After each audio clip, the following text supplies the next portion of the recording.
Here's why the vegan diet is BS. Hey, this is Ryan of Happy Healthy Vegan. So, as you guys know, I've been responding to anti-vegan misinformation from YouTubers for like a decade now. Well, I've been watching more Brian Turner's shorts on YouTube, and I know a lot of them come from TikTok, and at least for me, there's an undiscovered world until now of anti-vegan misinfo there on TikTok as well. So I'm going to respond to one that just completely got me totally pissed off and shocked today from a guy called primalphysique.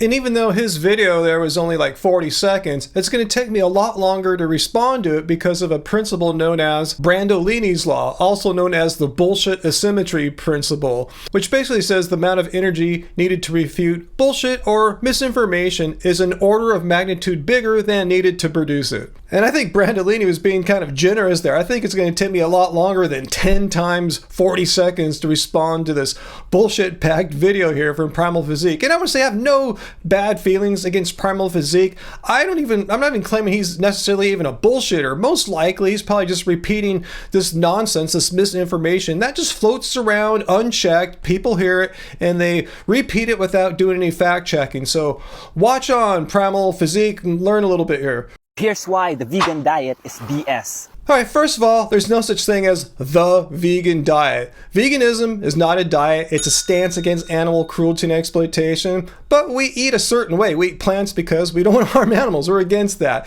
So anything you want to say here about the vegan diet, it doesn't make any sense because there's an infinite amount of ways you could eat plants. You could just eat beer and Oreos all day, or you could do it in a super healthy way, whole food plants all day. Vegan. So there's nothing that really ties all that together health-wise because he's going to attack veganism on health. 1. There are many nutrients like vitamin B12, zinc, creatine, and iodine that you cannot get from a vegan diet. So a completely information challenge statement like that is a clear textbook example of why you shouldn't be seeking nutrition advice from someone who has no business talking about nutrition. Correct me if I'm wrong in the comments, but I doubt he has any certification, any degrees in biochemistry, nutrition, dietetics, anything of the sort, because everything he said there was pretty much false. First of all, vitamin B12 can be found in plants, most notably duckweed, and it's very bioavailable. The flip side of that is there's not too many products or supplements that have duckweed in them right now. Secondly, nearly 2 out of 5 Americans are either deficient or dangerously low in their B12 levels. I didn't say vegans there, I said Americans. They're eating plenty of meat and animal products. So it's just generally a good, sound piece of advice to supplement with B12, whether you're vegan or not. Thirdly, as you guys know, I've been sharing my blood test results for like a decade here on YouTube, and here's my most recent test from like a year and a half ago. And as always, I have a very strong, healthy B12 level. And I accomplished that by taking some occasional supplements. Alright, so now that we covered B12, let's go back to what he said again, because there's a whole bunch of other nutrients he claimed that were not in plants. There are many nutrients like vitamin B12, zinc. I mean, did you do any research on this video, or are you just repeating stuff you heard from other bros at the gym? I mean, just look it up. There's plenty of plants that have zinc in them, like great plant-based sources of zinc. Or have a look on the Vegan Society's page here about zinc, where they sum it up nicely. They say zinc supplements are available, meaning you just don't have to go without all supplements if you're vegan. That's not part of the definition. However, it is possible to get all the zinc you need from eating a varied and balanced vegan diet, which is exactly why I recommend doing exactly that instead of just eating like a mono diet or just focusing on a few food groups like, say, raw fruit or something like that. Creatine and iodine. Right, so he did get one thing right here, what he said about creatine, but it's a non-essential nutrient, meaning you don't need to consume it because our bodies produce it naturally. And some studies have suggested that vegans and vegetarians might have lower levels of creatine in their muscles, but it's not been a case for me. I've been getting my blood tested for like over a decade, like I said, as a vegan. Here's my latest test, and you can see from this year's results and the previous time, like from 3 years ago, I've always had strong levels in the upper reference range. But he totally blew it once again when it came to iodine there. He said there's no iodine in plants. I mean, no, sea vegetables are known as a very great source of iodine. And depending on the quality of the soil from where your foods are grown, there's non-sea vegetable sources of iodine, such as whole grains, green beans, kale, strawberries, organic potatoes with skin, which is once again why this article on how vegans can get their iodine, they say a healthy vegan diet containing a wide range of vegetables with some occasional seaweed and or iodized salt used sparingly should supply sufficient iodine. Most vegans quit, not because they are weak-willed, but because their body is feeling crap, because they're deficient in nutrients. I mean, I've been vegan over 13 and a half years, and I'm still waiting for these nutritional deficiencies to kick in. I mean, when's this finally going to happen to me? I mean, I've been putting my blood tests up, like I say. There's my most recent one on the first page. Look, I'll link to the playlist so you can see the entire history of my vegan blood test results. And maybe you might say, hey, Ryan, you're just a complete freak of nature. You're super lucky. Everyone else gets deficient. You're just like a complete freak. Well, no, I'm just doing what the science says should happen. Don't trust me. Trust the words, actually the opinion statements of health professionals, organizations of health professionals from around the world who have reviewed the relevant research into plant-based diets and health and have came to these well-reasoned position statements that well-planned vegan diets are nutritionally adequate for all people. Or you could just listen to this guy on the beach just making stuff up or repeating nonsense they heard from others. But because their body is feeling crap, because they're deficient in nutrients. In Primal Physique, let me suggest to you some people you should follow, some very non-deficient vegans on social media so you can get some actual, real, true evidence-based information about vegans. I mentioned Brian Turner earlier.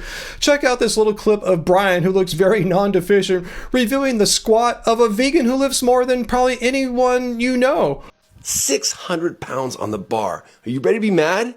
This guy lifts more than you or I, and he's vegan. Looks like plants can build muscle. What do you got to say about that, haters? So yeah, Brian and Clarence look very deficient there, huh, right? No, not even close. And even me, in my 50s, so non-deficient that I'm slam dunking in my 50s. And two, there are so much pesticides and chemicals sprayed on vegetables on top of the natural chemicals like lectins and oxalates. Wow, so much wrong to unpack there in his attempt to make you fearful of consuming vegetables. Well, first of all, don't get me wrong, I'm not saying pesticides on foods are awesome. I try to avoid them as much as possible too. But the point is, are they as much of a health risk as he's making it out to be? And the bottom line is, how many people do you know that have died from, say, pesticides on their foods? And there's been studies done to answer this very question, how risky are pesticides on our plants, and it says the consumption of high pesticide residue produce was not found to be related to an increased risk of early death. And in spite of there being some pesticides on our foods, health experts say that you should not cut back on your produce intake out of pesticide exposure concerns.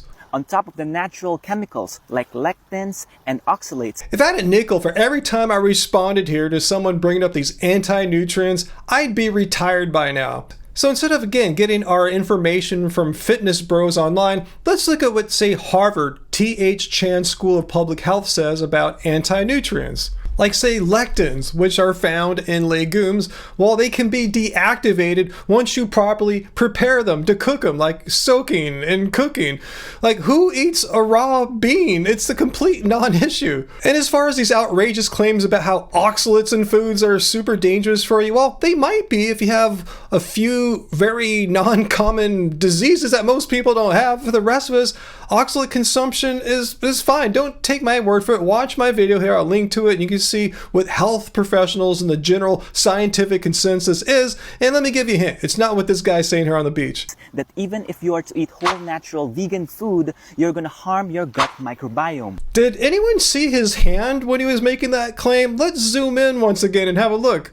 That even if you are to eat whole natural vegan food, you're going to harm your gut microbiome. Am I hearing this right? He's saying not to eat whole natural vegan food? Then why do you keep eating whole natural vegan foods in your videos? So today I just finished the workout and then I broke my fast with this fruit, which is a champagek. I just finished the workout, so I'm breaking my fast with fruits, with papaya. I'm going to eat all of this. This is called longkan or lanzones. I mean, I talk about this all the time when people think eating vegan food is like weird, strange stuff. I point out you do eat plants, right? You're not just eating meat and meat only, right? Most people are eating plants all the time, and he's living out in the tropics, eating all these wonderful fruits.